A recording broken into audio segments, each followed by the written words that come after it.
Another quick story. This is about the eviction moratorium. When we last talked about it, the eviction moratorium was going to expire. I know that this was very frustrating for lots of people, especially people who had not been able to pay rent, who were withholding rent for whatever reason, or had lost a job or what have you. Of course, it's old news now, but Cory Bush had stepped up on the steps of the Capitol to raise awareness about the homelessness crisis that we were about to experience if the eviction moratorium was not renewed in some way. This forced the hand of the Biden administration, who, um, allowed it. Who reinstated the order. Now, unfortunately, he did give some ammunition to the Supreme Court, who then struck it down. And he did that by saying he had no legal bases for actually renewing the eviction moratorium. This is a fun hint for politicians and lawmakers in general. If you're going to do something that you don't think you have legal basis for, shut the fuck up about it. Like, don't tell the court that could strike down your order that you don't have a legal basis. They're just going to quote you. What are you doing? Which, by the way, makes me feel like Joe Biden actually didn't want this. Now, I don't want to assume malintent, right? I try and be as unassuming as possible with things like this, but it really does make it look like you are not interested in actually doing this for real, if you are not going to spend the time to think out a real legal argument. Or if you can't think of a real legal argument, don't tell the world that, right? Just do it. Here's the thing, and this is less about this issue, but just more in general, and I'll switch to something else in a minute.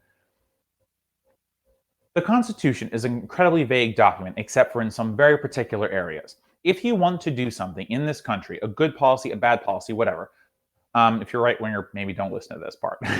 But just do it. Just do it. Do the thing, right? If it's popular, it's unpopular, you want to do it, you don't want to do it, just do it, right? Do what you want to do, preferably do it for the people, preferably do something that's legal. But for politicians in general, the way that change is made is just by doing it. If you beat around the bush, if you patsy around, you're not going to get anything done, right? So if you have a feeling that something you want to do is right, just do it. We're in a pandemic. The pandemic is actually getting worse. Our numbers are back what they were in like last January, what have you. Okay? We cannot afford to have millions of people without a roof over their head. It just doesn't make sense. These people could die. They could spread disease. We don't want that. The whole purpose. And then how would you enforce a lockdown, right? People need to have a roof over their head to have a lockdown, right? And of course, I believe that housing is a human right, but all that. But I'm just talking about in this very specific context. It would not have been hard to just say, we're expanding the eviction moratorium until whatever date. You could even say until case numbers are at a certain number, right? Just make it. There are ways to get around it. You don't need to put a date on it because you can't predict the future, okay? But you can set reasonable thresholds for when the eviction moratorium should end, when these policies should end, right? Another good example, well, actually, I don't want to give another good example. So we'll stick with this example, right? So, you could say for the eviction moratorium, we're going to ban evictions until there are less than 50 cases per day in the U.S. or in the 6 most populous states, right? There are ways that you can do it to make this go as long as need be, and to give the executive authority and give the executive branch the authority to control when this happens, right? And of course, you're gonna have bad faith actors from who will try and end it early and what have you. But the truth of the matter is, there are ways that you could do this to make sure that people remain safe. We cannot have mass evictions happening now. And that's what looks like is going to happen, because the Supreme Court has struck down the eviction moratorium. It's an absolute outrage. I am livid. This one might be one of the worst decisions the court has ever made in a long time.